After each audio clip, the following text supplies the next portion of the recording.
Okay, have you ever heard the term planned obsolescence? This is an old term. It goes back probably to the 1950s. And it's the idea that you could make a refrigerator that would last 50 years. But the problem is, if you make 50-year fridges, once everyone's got one of these fridges, then your factory is going to close down, and you're not going to be able to sell any more fridges because everyone's got one, and then they don't need to replace them. So what they did is they said, okay, instead of making 50-year fridges, we're going to make, well, 10-year fridges. And then they said, yeah, well, I don't know. They made 10-year fridges, a dozen-year fridges in the 1970s, and they were made in North America. And then all the North American companies got bought up by huge conglomerates of corporations, and the conglomerate shut down all of the North American factories, and now all of the fridges are made in China. And instead of having a 10 or 12-year fridge, fridges start falling apart within the first year that you buy them. And they cost way more now than when you bought them from North American manufacturers. They cost super lots for just the cheapest, lousiest fridge, super lots, like $1,200. So that's what happens. You buy a brand new fridge made in China because you can't get a North American one anymore. And planned obsolescence is kicking in from the moment you buy it. You get home and you start noticing how plasticky these things are. They're plastic, plastic, plastic, and the plastic is crappy. So, they got plastic bins in the doors. So you open the door and it's plastic, and it's supposed to be for putting your milk and your orange juice in. But what happens is you put your orange juice and your milk in, and you see that the plastic is starting to sag. And you're going, oh my God, this plastic is going to break in this brand new fridge. I'd take it back, except there's no North American manufacturers of, steel fridges anymore. And back in the olden days, that's what they would do. They would give you, it would be made primarily of steel, and the inside, the bins for your vegetables were made of steel and glass. Sometimes they did have plastic bars in the doors to hold your milk and orange juice. But in those days, you could put a lot of stuff in the doors, and it would last for a very long time. I can even remember when they used to have metal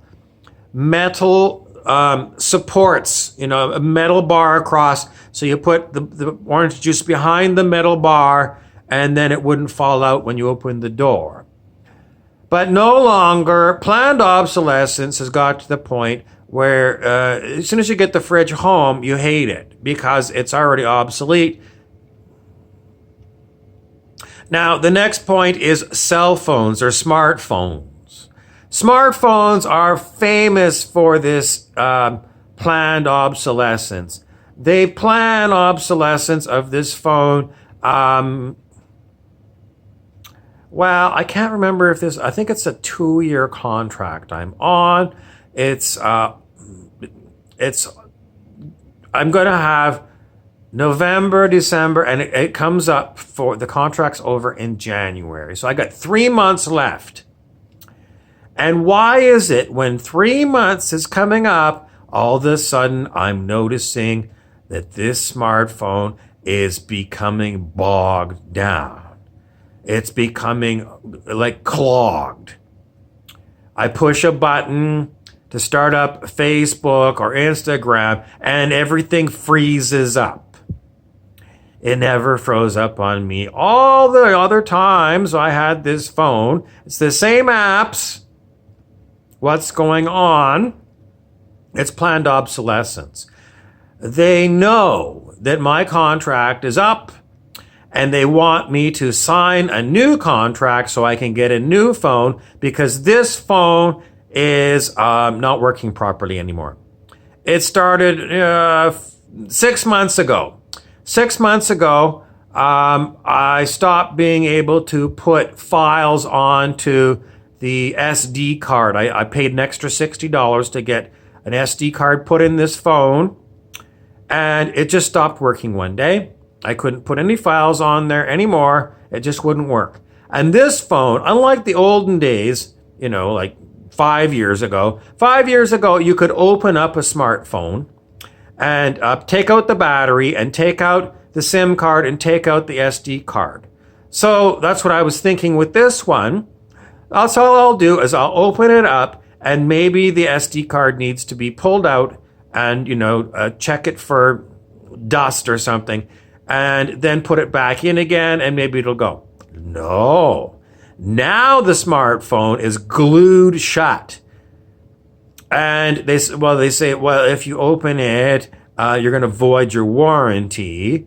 And the second thing is, I don't have a way to open it. I was really looking at it closely, and I know that at the cell phone store, they've got these little gizmos that they can use, especially designed things to crack these phones open. I don't have one. And in the olden days, when you used to buy razor blades at the grocery store, like Wilkinson swords, and they were just replaceable little razor blades, very thin and sharp. You could maybe stick at the edge of a razor blade in to something like this to crack it open, but we don't have those razor blades anymore. I don't have the tool to open this thing anymore, so I can't remount it. So I don't know. They're planning on forcing me to get a new super expensive smartphone. Is there anything actually wrong with this smartphone? No. I know this smartphone is perfect. But they are doing things to the software the thing is constantly in touch with the internet, Wi-Fi all the time. They know how long I've had it, and now they are starting to make the thing not work on purpose. Planned obsolescence to force us to get new smartphones.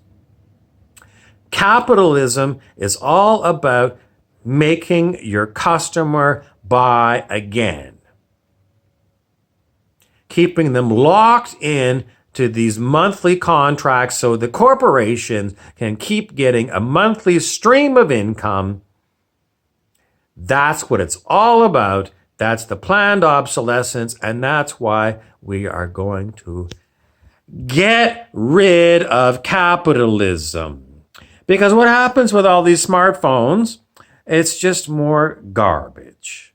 It's just garbage. They're throwaway society. Everything is thrown into the garbage dump. Nothing is made to last. I got to throw away my refrigerator. Maybe I'll go to the dump. One of those old-fashioned drive-in dumps.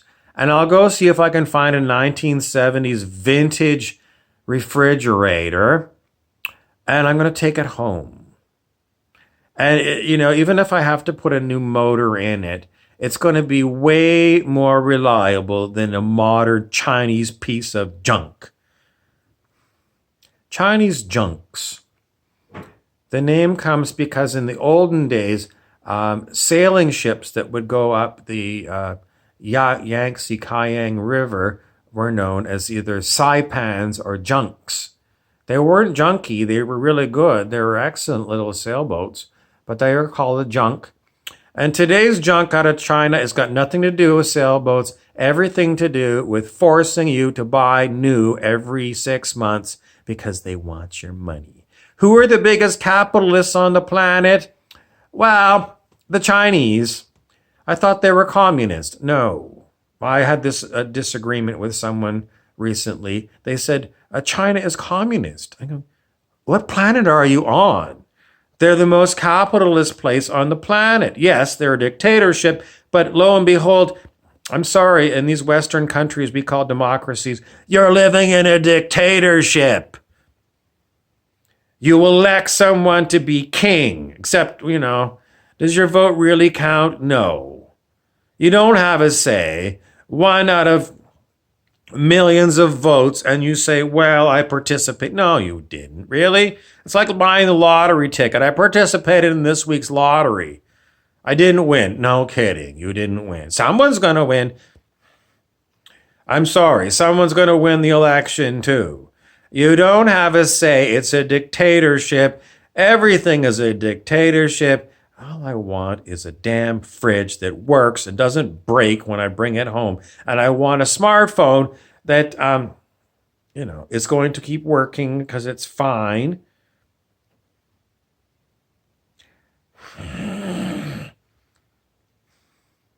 That's your update. Who am I going to be today? Mary Had a Little Lammy. Mary Had a Little Lammy is a name we sometimes use on this channel because, it's about Jesus, right? Mary had a little lammy, the Lamb of God. But usually it's not about a Jesus person. It's usually about me. I'm Mary Had a Little Lammy. I'm not Mary. I'm the little lammy. And there I am, the poor little baby sheep going to the smartphone store to be slaughtered by the damn Chinese capitalists and all of their, their retail accomplices over here, where we used to make all these kind of things. We don't make them anymore. Now we all work for minimum wage at coffee shops, and we can't afford to buy anything, so we've got to have long-term rentals on things. This is progress. This is progress. I'm going to try and calm down.